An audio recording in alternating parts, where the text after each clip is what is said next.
محترم سامعین کرام، بزرگوں، دوستوں اور عزیز ساتھیوں، قرآن کریم کی ایک چھوٹی سی آیت آپ کے سامنے تلاوت کی گئی ہے، جس کا تعلق نبی کریم صلی اللہ علیہ وسلم کی مکی زندگی سے ہے۔ آپ مسلسل حضرت صلی اللہ علیہ وسلم کے سیرت طیبہ کے ابتدائی دور جو 40 سال تھے اب تک سماعت فرمائی ہے، جس میں آپ علیہ الصلاۃ والسلام کی ولادت باسعادت، آپ کی رضاعت، آپ کا بچپن، آپ کا لڑکپن، آپ کی جوانی، یہ ساری چیزیں شامل تھیں۔ اب اس کے بعد آپ علیہ الصلاۃ والسلام کی عمر جب 40 سال کو پہنچی تو آپ کو نبوت ملی۔ اس بات کو اچھی طرح ذہن میں رکھیں کہ آپ علیہ الصلاۃ والسلام کو نبوت 40 سال کی عمر میں ملی، لیکن تبلیغ کا حکم نبوت ملنے کے فوراً بعد نہیں ہوا۔ درمیان میں تقریباً 3 سال کا عرصہ ایسا گزرا جس میں آپ علیہ الصلاۃ والسلام پر کوئی وحی اور کوئی اللہ کا حکم نازل نہیں ہوا۔ اس زمانے کو زمانے فطرت بھی کہتے ہیں اور قطع وحی کا زمانہ بھی کہتے ہیں۔ یہ بات آپ کے سامنے آ چکی ہے کہ نبی کریم صلی اللہ علیہ وسلم کی عمر جب 40 سال ہوئی تو آفتاب ہدایت و رسالت طلوع ہوا کہ جب وہ روحانی قوتیں جو خدائے تعالیٰ نے آپ کی فطرت میں ودیعت کی تھیں، امانت رکھی تھیں، یعنی عبادت و ریاضت، اور اس خلوت سے جو آپ نے غار حرا کے اندر خلوت کے ایام گزارے تھے، فرماتے ہیں کہ اس خلوت سے نشو و نما پا کر تحمل وحی اور برداشت منصب نبوت کے قابل ہو گئے تو اللہ پاک نے غار حرا میں ایک فرشتے کو بھیجا اور سب سے پہلی وحی آپ پر اقرأ بسم ربک الذی خلق کی اتری اور یہ آیت آپ کے اوپر نازل ہوئی۔ وحی کے اترنے کی وجہ سے آپ بوجھل ہو گئے، لڑکھڑانے لگے، خوف و خشیت کی حالت میں حضرت خدیجۃ الکبریٰ رضی اللہ تعالی عنہا کے پاس گھر میں تشریف لائے تو زملونی آپ نے فرمایا کہ مجھے کمبل اڑاؤ، کمبل اڑاؤ۔ کمبل اڑا دی گئی۔ تھوڑی دیر کے بعد آپ کو جب افاقہ ہوا تو ساری کیفیت، سارے حالات اور واقعات جو غار حرا کے اندر وحی اترنے کے وقت آپ کے ساتھ پیش آئے، آپ نے تفصیل کے ساتھ حضرت خدیجہ کو بیان فرما دیا۔ حضرت خدیجہ رضی اللہ تعالی عنہا نے تاریخی اعتبار سے آپ کو جو دلاسا دیا تھا وہ الفاظ میں نے آپ کے سامنے بیان کر دیے ہیں، بس آپ کو دلاسا دیا اور فرمایا کہ اللہ آپ کو غمگین نہیں کریں گے، اللہ آپ کو نقصان نہیں پہنچائیں گے، اللہ آپ کو تکلیف کے اندر نہیں ڈالیں گے، اس لیے کہ کہ آپ صلہ رحمی کرتے ہیں، اس لیے کہ آپ کمزوروں کی مدد کرتے ہیں، اس لیے کہ آپ پریشان حالوں کی پریشانی کو دور کرتے ہیں، اللہ آپ کو غم کے اندر نہیں ڈالیں گے۔ اب بھی حضرت خدیجہ کو اطمینان نہیں ہوا تو اپنے چچا زاد بھائی ورقہ بن نوفل کے پاس لے کر گئیں اور کہا کہ بھائی یہ میرے شوہر ہیں، ان کا نام محمد ہے، ان کے اوپر ایسے ایسے حالات آئے، یہ لڑکھڑانے لگے، پریشان ہیں، لہٰذا آپ کچھ علاج کر دیجئے، کچھ ان کے اوپر منتر پڑھ دیجئے۔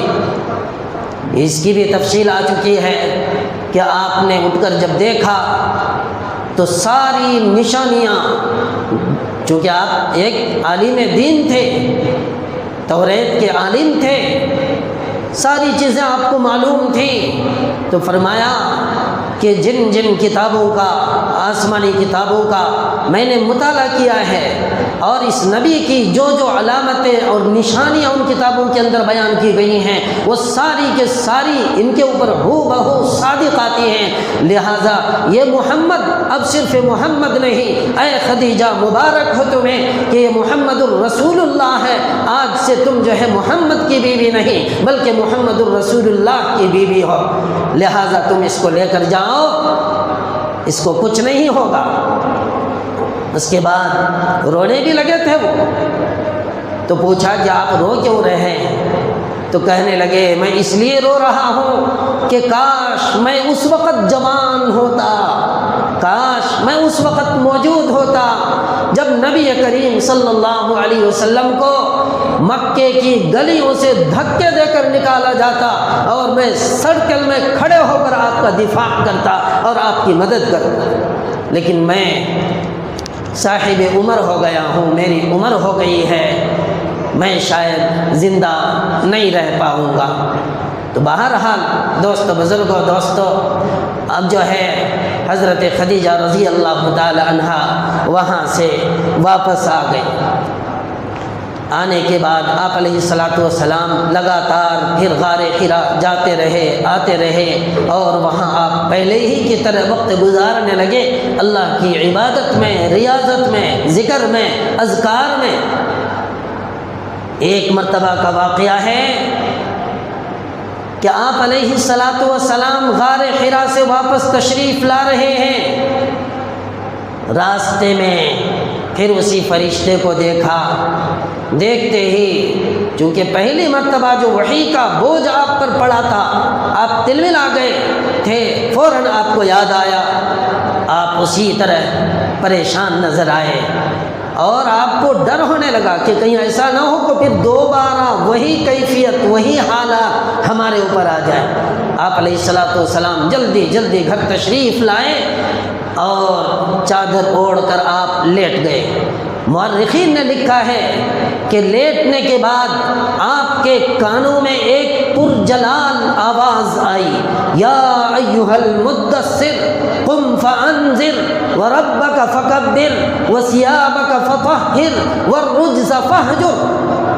یہ قرآن کی آیات ہیں، آپ کے کانوں میں یہ پرجلال آواز آئی کہ اے چادر میں لپٹے ہوئے شخص، اٹھ، فانذر، اور ان لوگوں کو عذاب الہی سے ڈرا، ان لوگوں کو اللہ تعالیٰ کے عذاب سے ڈرا کہ اللہ کا عذاب آنے والا ہے، تم لوگ اللہ کی عبادت کرو، وَرَبَّكَ فَكَبِّرْ، اور اپنے پروردگار کی کبریائی بیان کرو، بڑائی بیان کرو، وَثِيَابَكَ فَطَهِّرْ، اور پاک دامنی اختیار کرو، وَالرُّجْزَ فَاهْجُرْ، اور نجاست سے، غلاظت سے اپنے آپ کو بچا کے رکھو، دور رہو۔ مطلب یہ ہے کہ شرک کی نجاست سے، کفر کی نجاست سے اور اس کی غلاظت سے اپنے آپ کو بچائے رکھو۔ دوستو، یہ آواز آپ علیہ الصلاۃ والسلام کے کان میں پڑی، یہ بھی ایک قسم کی وحی ہی ہے، یہ بھی اللہ کا حکم ہی ہے، اور اس کے اندر اللہ نے آپ کو پیغام دیا ہے۔ بہرحال آپ علیہ الصلاۃ والسلام کو اسی فرشتے نے یعنی حضرت جبرائیل امین نے ایک مرتبہ دامن کوہ میں یعنی پہاڑی کے کنارے لے جا کر ایک کنارے آپ کو کھڑا کر دیا اور حضرت جبرائیل امین وضو بنانے لگے۔ یہاں تعلیم دینا مقصود تھی۔ وضو بنانے لگے، آپ علیہ الصلاۃ والسلام کھڑے ہو کر حضرت جبرائیل امین کے وضو بنانے کو دیکھتے رہے۔ اس کے بعد وضو سے فارغ ہوئے تو پیارے حبیب صلی اللہ علیہ وسلم بھی ٹھیک اسی طرح جس طرح حضرت جبرائیل امین نے وضو بنا کر دکھایا تھا، آپ نے اسی طرح وضو بنائی۔ فارغ ہوئے، حضرت جبرائیل امین نے نماز پڑھائی آپ کو۔ تو گویا وضو بھی بنا کر دکھایا، نماز بھی پڑھوائی، تاکہ پتہ چلے کہ نماز کا حکم الگ چیز ہے، لیکن نماز کی تفصیلات، اس کی حیات، رکوع اور سجدہ کس طرح کرنا چاہیے، یہ ساری چیزیں آپ علیہ الصلاۃ والسلام کو نماز کے ذریعے بتائی گئیں۔ حضرت جبرائیل امین نے جو ہے آپ کو نماز پڑھوائی۔ اس کے بعد جو ہے تبلیغ اسلام کا حکم آپ کو ہوتا ہے، تو تبلیغ توحید کا حکم آتے ہی آپ علیہ الصلاۃ والسلام نے سب سے پہلے اپنے گھروں سے تبلیغ شروع کی، گھر کے افراد سے تبلیغ شروع کی۔ کیا تبلیغ تھی؟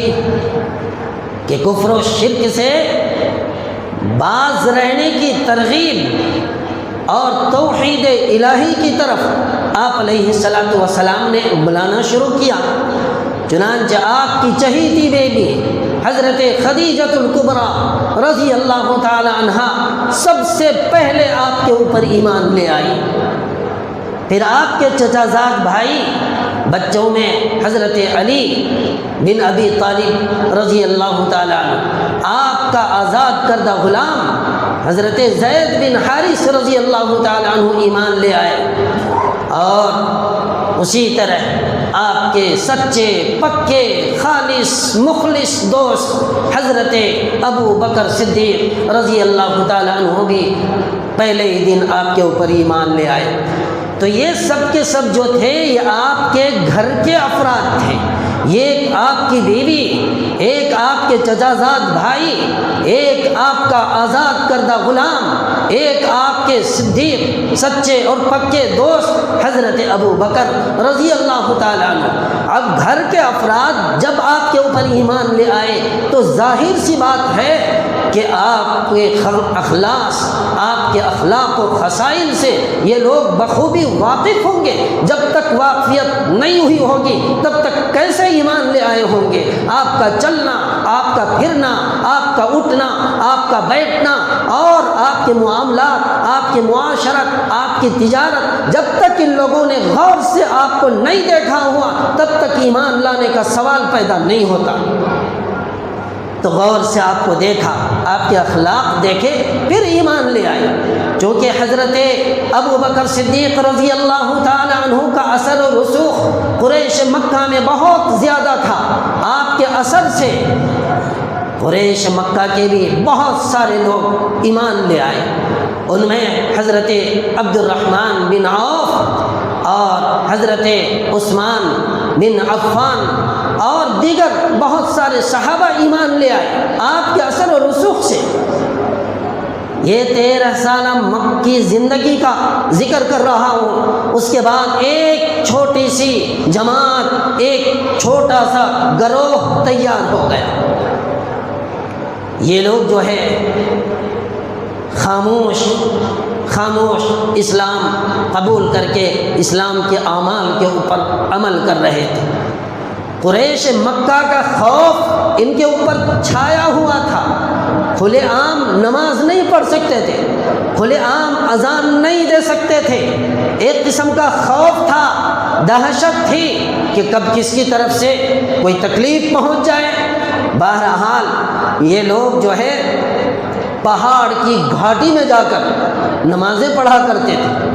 چنانچہ ایک واقعہ لکھا ہے، سعد بن وقاص رضی اللہ تعالیٰ عنہ اپنے چند دوست، اپنے چند احباب کو لے کر پہاڑ کی گھاٹی کے اندر جا کر نماز پڑھ رہے تھے۔ مشرکی کے مکہ کے چند لوگوں نے آپ کو، آپ کے ساتھیوں کو نماز پڑھتے ہوئے دیکھا تو بہت سخت، سست اور درستی کی باتیں کی، گالی گلوچ کیا اور آپ حضرات کو یعنی نماز پڑھنے والوں کو ایذا پہنچانے کی کوشش کی اور عبادت الہی سے ان کو روکنا چاہا۔ یہ حضرت سعد بن ابی وقاص رضی اللہ تعالیٰ عنہ ہیں، خاموش نہیں بیٹھے، اٹھے اور تلوار ہاتھ میں لی اور ان کافر اور مشرک کے ساتھ آپ نے مقابلہ کرنا چاہا۔ مورخین نے لکھا ہے کہ اسلام میں سب سے پہلی تلوار جس کے چلانے والے حضرت سعد بن ابی وقاص رضی اللہ تعالیٰ عنہ ہیں، اور یہ اسلامی تاریخ کے اعتبار سے سب سے پہلی تلوار تھی جس نے ایک کافر اور مشرک کو زخمی کیا۔ یہ پہلی تلوار تھی جو اسلام کے نام سے چلی، ایمان کی اشاعت اور تبلیغ کے نام سے پہلی تلوار چلی۔ تو دوست بزرگوں، بہرحال حضرت سعد بن ابی وقاص رضی اللہ تعالیٰ عنہ کی تلوار سے ایک کافر جو ہے زخمی ہوا، یہ اسلامی تاریخ کا پہلا کافر تھا۔ اسی طرح ایک مرتبہ حضرت صلی اللہ علیہ وسلم اور حضرت علی رضی اللہ تعالیٰ عنہ یہ دونوں کسی پہاڑ کی گھاٹی میں ہی نماز پڑھ رہے تھے۔ اسی لیے میں نے یہ بات کہی تھی کہ آپ علیہ الصلاۃ والسلام کی تعریف کا حق کوئی ادا نہیں کر سکتا۔ آپ علیہ الصلاۃ والسلام کی سیرت مکمل طور پر کوئی لکھ نہیں سکتا۔ آپ علیہ الصلاۃ والسلام کی سیرت مکمل طور پر کوئی بیان نہیں کر سکتا، اس لیے کہ ساری چیزیں ختم ہو سکتی ہیں لیکن سیرت کا عنوان کبھی ختم نہیں ہو سکتا۔ آپ علیہ الصلاۃ والسلام نماز کی تعریف جو ہے اپنوں نے بھی کی، غیروں نے بھی کی ہے، لیکن اپنوں کی تعریف کوئی لائق تعریف نہیں ہوتی۔ تعریف تو وہ قابل احترام ہوتی ہے اور ماننے کے لائق ہوتی ہے جو غیر کرے۔ تو اللہ کے نبی صلی اللہ علیہ وسلم کی تعریف ان لوگوں نے بھی کی جو آپ پر رشتہ دار ہونے کے باوجود ایمان نہیں لائے تھے، یا رشتہ دار نہیں بھی تھے لیکن آپ کی تعریف ایسوں نے بھی کی۔ تو بہرحال یہ ابو طالب جو تھے آپ کے چچا ضرور تھے لیکن ایمان نہیں لائے تھے۔ فرماتے ہیں حضرت علی اور آپ دونوں کے دونوں نماز پڑھ رہے ہیں، ادھر سے ابو طالب آئے، دیکھا نماز پڑھ رہے ہیں۔ حضرت علی یا ابو طالب کے بیٹے ہی تو ہیں، نماز پڑھ رہے ہیں، خاموش کھڑے ہو گئے، دیکھتے رہے۔ اس کے بعد جب نماز ختم ہوئی تو پوچھا یہ کیسا مذہب تم نے اختیار کیا ہے، یہ کیا کر رہے تھے؟ تو اللہ کے نبی صلی اللہ علیہ وسلم نے جواب میں فرمایا کہ یہ دین ابراہیمی ہے، یہ دین ابراہیمی ہے، یہ کوئی نیا دین نہیں۔ اللہ نے حضرت ابراہیم کو جو دین عطا فرمایا تھا، جس کی تبلیغ آپ نے کی تھی، وہی دین اللہ نے مجھے بھی عطا فرمایا۔ یہی تو وجہ ہے کہ قرآن کریم کے اندر اللہ نے حکم دیا وَاتَّبِعُوا مِلَّةَ إِبْرَاهِيمَ حَنِيفًا کہ ملت ابراہیم کی اتباع کرو، تو یہ دین حنیف ہے۔ کیا کہا اللہ کے نبی صلی اللہ علیہ وسلم نے؟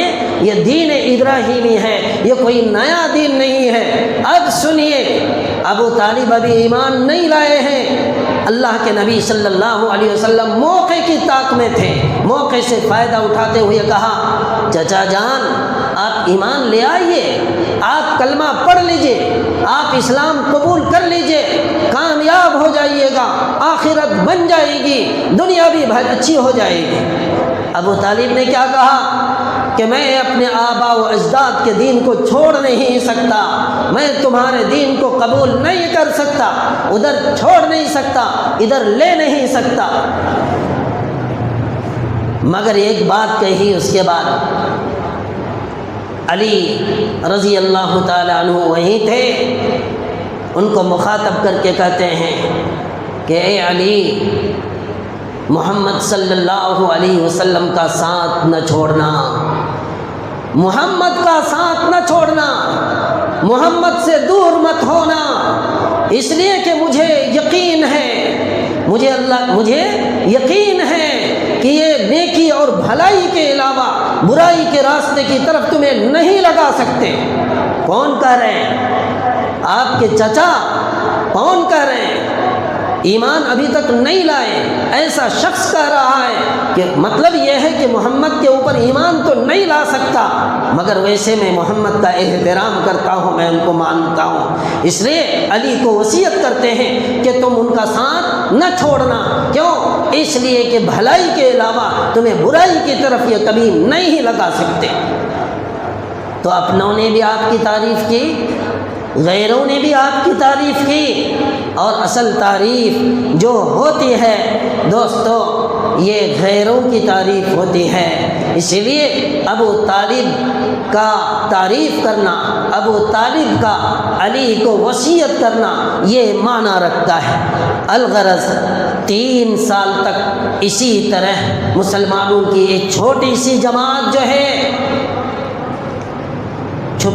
چپکے یہ جو ہے اسلام کی تبلیغ اور اشاعت کرتے رہے، اسلام کی طرف لوگ کھینچتے رہے، بت پرستی سے لوگ بیزار ہوتے اور اسلام کی طرف کھینچ کر آ جاتے۔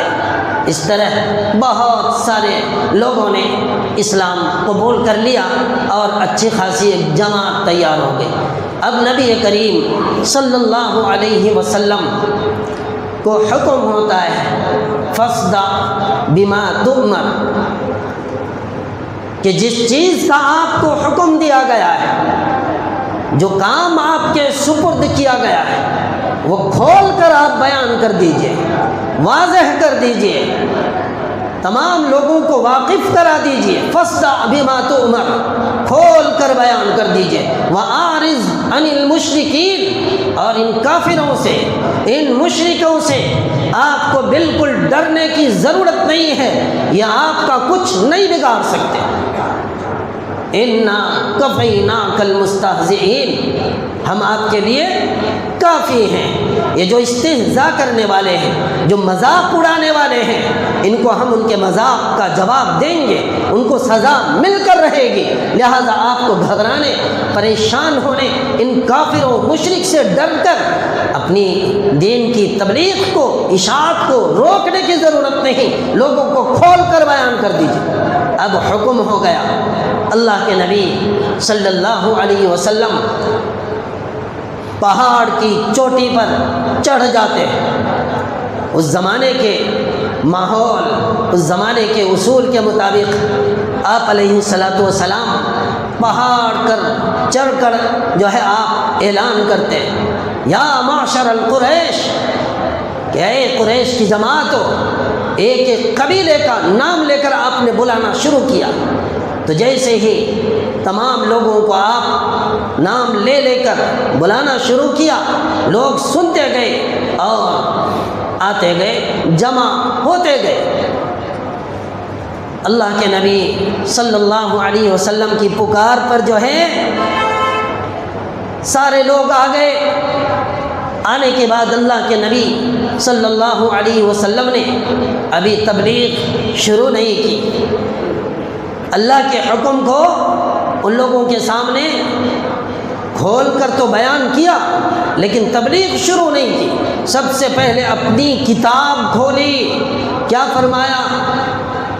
انی وجدتمونی صادقا او کاذبا فقد لبثت فیکم عمرا من قبلی، کہ میں نے تمہارے سامنے، تمہارے درمیان 40 سال کا عرصہ گزارا۔ کتنا؟ نبوت 40 سال کے بعد ملی، 40 سال کا زمانہ، 40 سال کا عرصہ میں نے تمہارے سامنے گزارا ہے، تمہارے ساتھ کھایا پیا، اٹھا بیٹھا، سونے جاگنے کو تم نے دیکھا، تو آپ پوچھتے ہیں کہ تم نے مجھے کیسا پایا؟ صادقاً و کاذباً، تم نے مجھے سچا پایا یا جھوٹا پایا؟ تم نے مجھے اچھا پایا یا برا پایا؟ آپ علیہ الصلوۃ والسلام پوچھتے ہیں۔ تو دوستو، آپ کا چرچا تو نبوت سے پہلے بھی تھا، لوگ نبوت سے پہلے ہی آپ کو صادق اور امین کہتے تھے، تو جب آپ نے اس طرح سے اپنی کتاب کھولی اور پوچھا کہ تم نے کیسا مجھے پایا، تو سب نے بیک زبان ہو کر کہا ما وجدناک الا صادقا، یا رسول اللہ ہم نے آپ کو صرف سچا ہی پایا ہے، آپ بے داغ ہیں، آپ کے دامن میں جھوٹ کا شائبہ تک نہیں لگا، ہم آپ کے اوپر یقین کے ساتھ یہ کہہ سکتے ہیں کہ آپ سچے ہیں۔ اب جو ہے آدھا ماحول تیار ہو گیا، کیا آپ سچے ہیں؟ اقرار کر لیا لوگوں نے۔ آپ علیہ الصلوۃ والسلام کو تھوڑا اب اطمینان ہوا، ما وجدناک الا صادقا۔ اس کے بعد فرمایا ان اخبرتکم ان العدو مصبحکم او ممسکم اما کنتم، فرمانے لگے ذرا یہ بتاؤ کہ اگر میں تمہیں یہ خبر دوں، اگر میں تمہارے سامنے ایک بات کہوں کہ دیکھو یہ جو پہاڑ ہے سامنے، اس کے پیچھے تمہارا دشمن چھپا ہوا ہے، صبح کو یا شام کو تمہارے اوپر ہلہ بولنے والا ہے، تمہارے اوپر حملہ کرنے والا ہے، تو ذرا یہ تو بتاؤ کہ میری اس بات کو تم مانو گے یا نہیں؟ کیا اس بات کے اوپر یقین کرو گے؟ اللہ کے رسول صلی اللہ علیہ وسلم ماحول بنانے کا انداز دیکھیے، کس طرح ماحول بنا رہے ہیں۔ سب سے پہلے جو ہے اپنی کتاب کھولی کہ مجھے کیسا پایا تم نے، اس کے بعد کہتے ہیں کہ اگر میں ایسا کہوں تو تم کیا یقین کرو گے؟ تو سب نے کہا کیوں نہیں، آپ تو بچپن ہی میں آپ کو صادق کہہ کر پکارا جاتا، اسی وقت سب نے آپ کی صداقت کی تعریف کی، سب نے اعتراف کیا، آج بھی ہم وہی بات کہتے ہیں کہ آپ سچے تھے اور آج بھی آپ سچے ہیں، آپ کی بات پر یقین کریں گے اور یہ سمجھیں گے کہ ہاں ادھر سے کوئی جماعت ہم پر حملہ آور ہونے والی ہے۔ تو اللہ کے رسول صلی اللہ علیہ وسلم نے دوست بزرگوں اب جو ہے موقع پا کر اعلان نبوت ببانگ دہل فرمایا، یا ایھا الناس انی رسول اللہ الیکم جمیعا، کہ میں تم سب کی طرف اللہ کا رسول بنا کر بھیجا گیا ہوں، لہذا میں تبلیغ کرتا ہوں، میں دین کی اشاعت کے لیے تمہیں کلمہ پڑھانا چاہتا ہوں، تم کلمہ پڑھ کر اللہ کے اوپر اور میں اللہ کا رسول ہوں مجھ پر ایمان لے آؤ، تم کامیاب ہو جاؤ گے، قولوا لا الہ الا اللہ تفلحون، کہو لا الہ الا اللہ کامیاب ہو جاؤ گے۔ دوستو اتنا کہنا تھا کہ وہ لوگ جو اب تک آپ کو امین کہتے تھے، وہ لوگ جو اب تک آپ کو صادق کہتے تھے، ان لوگوں نے جنہوں نے آپ کی بات کا اعتراف کیا، مانا کہ اگر آپ کہو گے تو ہم یقین کے ساتھ کہہ سکتے ہیں کہ بے شک کوئی جماعت ہم پر حملہ آور ہوگی، لیکن اتنا کہنا تھا قولوا لا الہ الا اللہ تفلحون، کہ کہو لا الہ الا اللہ، اللہ کے سوا کوئی معبود نہیں، تم کامیاب ہو جاؤ گے۔ کہنے لگے لہذا جماعتنا، کہ تم نے مجھے اسی وجہ سے بلایا ہے، تم نے ہم سب کو اسی وجہ سے جمع کیا ہے کہ ہم اتنے سارے خدا کو چھوڑ کر صرف ایک خدا کو مان لیں؟ جو کام اتنے خداؤں سے مل کر نہیں ہو سکتا، وہ تمہارا ایک خدا اس کام کو کر دے۔ اللہ کے نبی نے فرمایا مان جاؤ، اب بھی مان جاؤ، اس لیے کہ قیامت آنے والی ہے، میں اللہ کے عذاب سے تمہیں ڈراتا ہوں، تم اللہ کے عذاب سے ڈر کر بھی اللہ کے اوپر ایمان لے آؤ۔ سب نے کہا نہیں۔ ابو جہل اٹھا، اس نے کہا تبا لک یا محمد، کہ ہلاکت ہو تمہارے لیے، بربادی ہو تمہارے لیے، کیا تم نے اسی وجہ سے بلایا تھا کہ تم ایک اللہ کی تبلیغ کرو اور ایک اللہ کو ماننے پر ہم سب کو مجبور کرو؟ اسی طرح سب کے سب جو ہے اللہ کے نبی صلی اللہ علیہ وسلم کے اوپر ناراض بھی ہوئے۔ بعض نے وہیں اسی مقام سے پتھر اٹھایا، پیارے آقا جناب محمد الرسول اللہ صلی اللہ علیہ وسلم کے اوپر اپنے ہاتھ سے جو ہے پتھر چلا کر آپ کو زخمی کر دیا، اللہ کے نبی صلی اللہ علیہ وسلم کو زخمی کر دیا۔ تو دوستو بزرگوں، یہ اللہ کے نبی صلی اللہ علیہ وسلم کا اعلان نبوت ہے اور تبلیغ کا انداز ہے۔ اسی لیے اللہ پاک نے قرآن کریم کے اندر ارشاد فرمایا وَأَنذِرْ عَشِيرَتَكَ الْأَقْرَبِينَ کہ آپ جو تبلیغ کا کام کریں تو سب سے پہلے آپ قریبی رشتہ داروں سے اس کو شروع کیجیے۔ جب قریبی رشتہ داروں سے شروع کریں گے تو اس کے اثرات پڑوس والوں پر پڑے گا، پھر وہاں سے پورے محلے پر پڑے گا، پھر وہاں سے پوری بستی پر پڑے گی، پھر وہاں سے پورے تعلق پر ہوگا، پھر وہاں سے پورے ضلع کے اوپر ہوگا، پھر وہاں سے پوری ریاست کے اوپر ہوگا، اور اس کے بعد پھر سارے عالم کے اندر پھیل جائے گا۔ یہی حالت تھی عرب کی کہ پہلے چپکے چند احباب جو آپ کے گھر کے تھے وہ ایمان لے آئے، پھر آپ باہر نکلے، جہاں جب موقع ہوا ابو طالب ملے، ان کے سامنے باہر جا کر ایمان لانے کے لیے آپ نے جو ہے ترغیب دی، یا آپ نے تبلیغ کا کام شروع کیا، اور جہاں جیسا جب موقع ہوا آپ کام کرتے رہے۔ اس طرح یہی وجہ ہے کہ صحابہ کرام رضوان اللہ تعالی علیہم اجمعین کی قبریں دنیا کے مختلف علاقوں میں آپ کو ملیں گی۔ کیوں؟ اس لیے کہ جب وہاں مضبوط ہو گیا مکہ کے اندر، دوست بزرگ، اس کے بعد صحابہ کرام رضوان اللہ تعالی علیہم اجمعین پھیل گئے، اور اس طرح پھیلتے ساری دنیا کے اندر اسلام پھیل گیا، اور چپے چپے میں آج اسلام کا نام لینے والا موجود ہے اور قیامت تک رہیں گے۔ یہ الگ بات ہے، اسلام اور مسلمانوں کے ساتھ جو ہے حالات آتے رہے ہیں اور آتے رہیں گے۔ اللہ پاک نے قرآن کریم کے اندر یہ بھی بیان فرما دیا وَلَقَدْ فَتَنَّ الَّذِينَ مِن قَبْلِهِمْ فَلَيَعْلَمَنَّ اللَّهُ الَّذِينَ صَدَقُوا وَلَيَعْلَمَنَّ الْكَاذِبِينَ کہ اگر تم ایمان والے ہو تو صرف زبان درازی سے کچھ کام چلنے والا نہیں ہے، ایمان کا دعویٰ کرتے ہو تو آزمائش کو برداشت کرنے کے لیے تیار ہو جاؤ، اس لیے کہ جو ایمان والا ہوتا ہے اس کی آزمائش ہوتی ہے، اور سب سے زیادہ آزمائش حضرات انبیاء کی ہوئی، اس کے بعد صالحین کی آزمائش، اور پھر اس کے بعد درجہ بدرجہ جو دین سے جتنا زیادہ قریب ہوگا اس کی آزمائش اتنی زیادہ ہوگی۔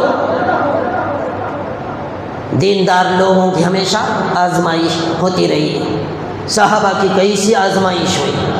تو دوست بزرگوں، مکی زندگی کے بارے میں آپ کے سامنے بات چل رہی ہے، بہت حالات آئے آپ پر اور صحابہ کرام پر، ترتیب وار آپ سنتے رہے ہیں اور سنتے رہیں گے انشاءاللہ۔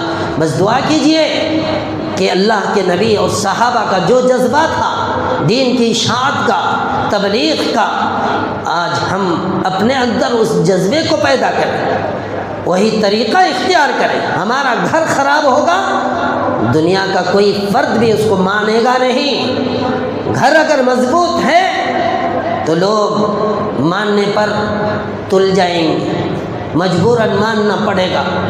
اللہ سے دعا فرمائیں اللہ پاک ہم سب کو کہنے سننے سے زیادہ عمل کی توفیق نصیب فرمائے، اور ساری دنیا کے اندر اسلام کا بول بالا فرمائے۔ وآخر الدعوانا ان الحمد للہ رب العالمین۔ سنت سے پڑھیں۔